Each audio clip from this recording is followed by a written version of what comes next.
Peter Rabbit by Beatrix Potter. Once upon a time, there were four little rabbits. Their names were Flopsy, Mopsy, Cottontail, and Peter. They lived with their mother in a sandbank underneath the root of a very big fir tree. One morning, old Mrs. Rabbit said, I am going to the bakery to buy bread and buns. You may go play in the fields or down the lane. Don't go into Mr. McGregor's garden. He doesn't like us playing there. Now run along and don't get into mischief. I am going out. Flopsy, Mopsy, and Cottontail were good little bunnies. They went down the lane to gather blackberries. But Peter was very naughty. He ran straight to Mr. McGregor's garden and squeezed under the gate.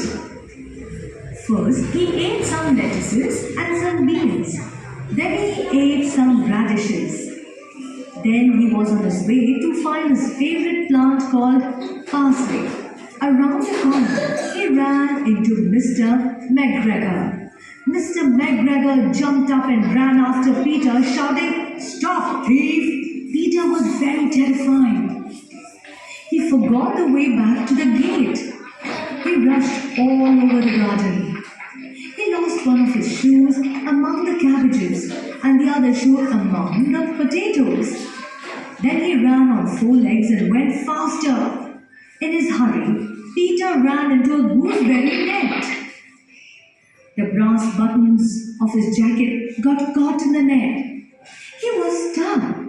Peter thought he was lost and shed big tears.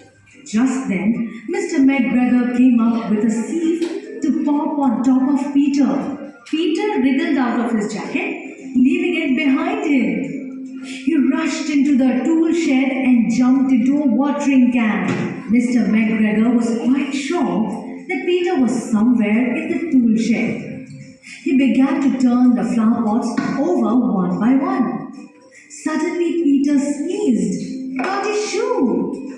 Mr. McGregor was after him in no time. Peter hopped out of the can and jumped out of a window. Fortunately, the window was too small for Mr. McGregor. Then Peter ran away from the tool shed and into the garden looking for the gate. After a long time, he found the garden gate. He slipped underneath and was safe once more in the woods outside. I'm sorry to say that Peter was not very well that evening. Back home under the fir tree, his mother gave him a dose of tea.